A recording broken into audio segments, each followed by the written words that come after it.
Praise the Lord. தேவனுக்கே மகிமை உண்டாவதாக.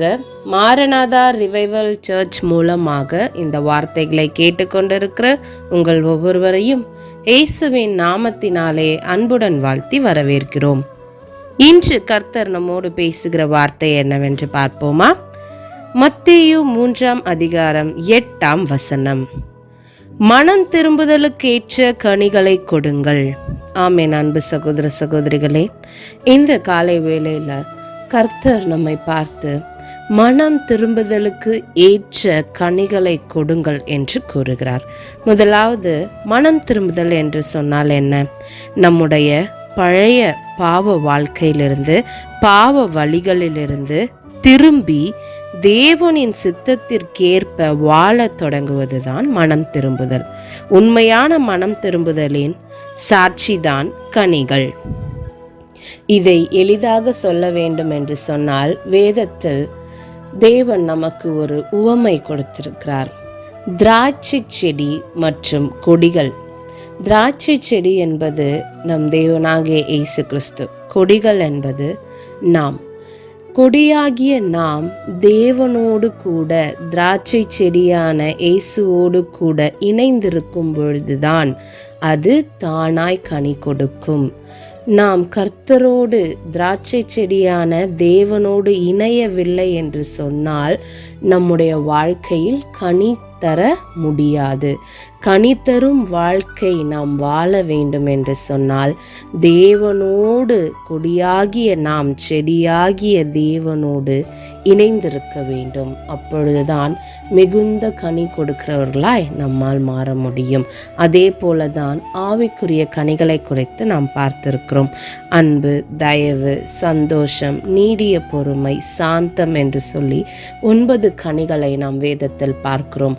இந்த கனிகள் கொடுக்கிற பிள்ளைகளாய் நாம் வாழ வேண்டும்.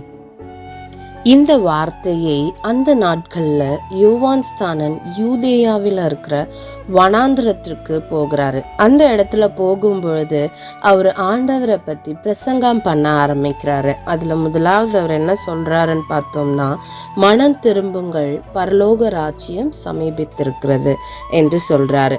அப்போது எருசலேம் நகரத்தார், யூதேயா தேசத்தார் யோர்தானுக்கு அடுத்து இருக்கிற அந்த ஊருக்கு போயிட்டு அங்கே ஆண்டவருடைய வார்த்தைகளை அவர்கள் ஏற்றுக்கொண்டு அவர்கள் பாவங்களை அறிக்கையிட்டு யோர்தான் நதியில ஞானஸ்தானம் பெறுகிறார்கள். இதுதான் மத்தேயு 3 நம்ம பார்க்கிறோம்.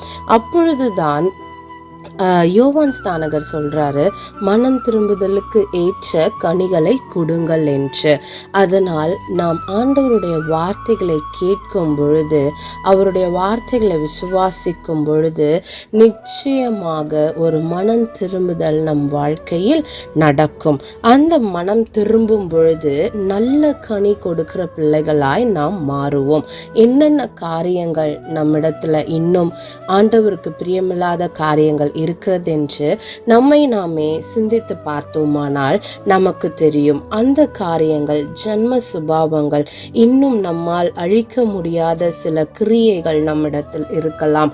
அந்த எல்லா காரியங்களையும் நாம் ஜெபத்தில் வைத்து, எப்படி அன்றைக்கு யோவான் ஸ்நானன் அந்த வார்த்தைகளை பிரசங்கிக்கும் பொழுது ஜனங்கள் எல்லாரும் அதை கேட்டு அநேகம் பேர் அந்த வார்த்தைகளை நம்பி ஆண்டவரை உண்மையுள்ள தெய்வம் என்று நம்பி அவர்கள் ஞானஸ்தானம் பெற்றார்கள். அதே போலதான் இன்றைக்கு ஞானஸ்தானம் எடுத்து கர்த்தரை தேடுகிற நம்முடைய வாழ்க்கையிலும் ஏதாவது ஒரு குறைவுகள் இருந்தால், ஆண்டவருக்கு பிரியமில்லாத காரியங்கள் இருந்தால், அதை நாம் தேவனிடத்தில் அறிக்கையிட்டு இன்றோடு அதை நாம் நிறுத்தி விடுவோமானால் உண்மையான மனம் திரும்புதலுக்குள்ளாய் நாம் கடந்து செல்வோம். உண்மையான மனம் திரும்புதலுக்கு செல்லும் பொழுது மிகுந்த கனி கொடுக்கிற பிள்ளைகளாய் நாம் மாறுவோம். கனியற்ற வாழ்க்கை நம் வாழ்க்கையில் இருக்கக்கூடாது. கனி கொடுக்கிற வாழ்க்கை எப்பொழுதும் நம்மில் காணப்பட வேண்டும். இப்பொழுது நாம் ஜெபிக்கலாமா? என் அன்பின் ஆண்டவரே, இந்த வார்த்தையின் மூலமாய் நீர் எங்களோடு பேசினதற்காய் நன்றி அப்பா. மனம் திரும்புதலுக்கு ஏற்ற கனிகளை கொடுக்கிற பிள்ளைகளாக நாங்கள் வாழ வேண்டும். செடியாகிய உம்மில் கொடியாகிய நாங்கள் இணைந்து மிகுந்த பலன் கொடுக்கிற கனிகளாய் நாங்கள் இருக்க வேண்டும் என்று ஜெபிக்கிறோம் தகப்பனே. எல்லாவற்றையும் உம்முடைய பாதத்தில் அர்ப்பணிக்கிறோம். இயேசுவின் நாமத்தில் ஜெபிக்கிறோம் ஜீவனுள்ள நல்ல பிதாவே. ஆமேன், ஆமேன், ஆமேன். God bless you.